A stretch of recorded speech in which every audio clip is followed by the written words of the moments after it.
Absen saat RPH, ipar Jokowi atau pamannya Gibran, Anwar Usman, bersumpah sakit dan ketiduran.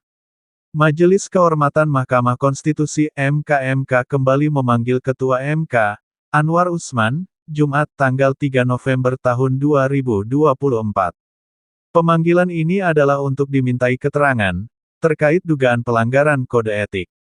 Dalam pemeriksaan kali ini, Anwar Usman membantah berbohong karena tidak hadir dalam rapat permusyawaratan hakim RPH pada perkara yang menolak gugatan syarat batas minimal usia Capres-Cawapres.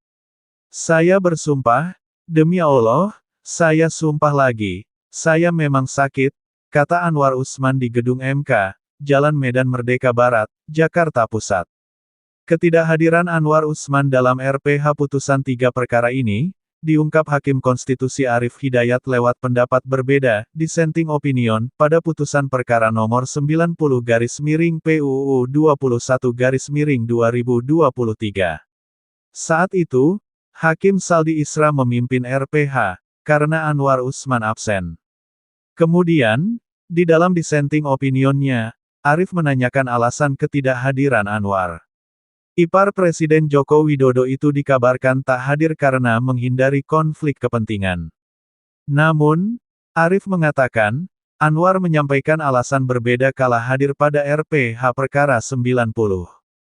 Kepada Arief, Anwar menjelaskan bahwa ia tak ikut memutus perkara sebelumnya yang diajukan kader PSI, Partai Garuda, dan para kepala daerah karena alasan kesehatan. Menjawab hal itu, Anwar mengklaim saat itu dirinya dalam pengaruh obat. Lalu, dia pun ketiduran dan melewatkan RPH atas 3 perkara terkait putusan syarat batas minimal usia Capres-Cawapres. Saya sakit tetapi tetap masuk. Saya minum obat. Saya ketiduran, Anwar Usman berkilah. Anwar Usman diperiksa 2 kali oleh MK, karena namanya mendominasi dalam belasan laporan dugaan pelanggaran kode etik Hakim Konstitusi, yang diterima MK. Anwar dilaporkan atas dugaan pelanggaran etik, menyangkut putusan MK nomor 90/PUU 21/2023, tentang batas usia Capres-Cawapres. Pasalnya, putusan tersebut dinilai syarat nepotisme, yang membuka jalan bagi putra sulung Jokowi, Gibran Rakabuming Raka, maju menjadi bakal cawapres Prabowo Subianto.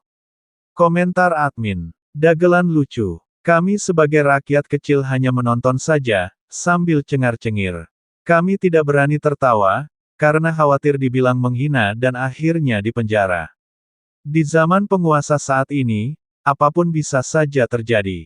Kami masih ingat, ketika ada ulama berkata, saya baik-baik saja, akhirnya dipenjara, ya sudahlah yang penting. Jangan lupakan, dan tetaplah ingat kepada 6 pemuda beriman, pengawal ulama, yang tidak salah apa-apa, diculik, lalu disiksa dengan sadis dan kejam, kemudian dibantai tanpa belas kasihan, oleh segerombolan setan. Setelah itu, difitnah habis-habisan, kasus ini dikenal sebagai kasus KM50, yaitu, tragedi kemanusiaan paling biadab yang pernah terjadi di Indonesia. Senin tanggal 7 Desember tahun 2020 yang lalu. Allahu Akbar, Allahu Akbar, Allahu Akbar, Allahu Akbar, Allahu Akbar, Allahu Akbar, Allahu Akbar, Allahu Akbar.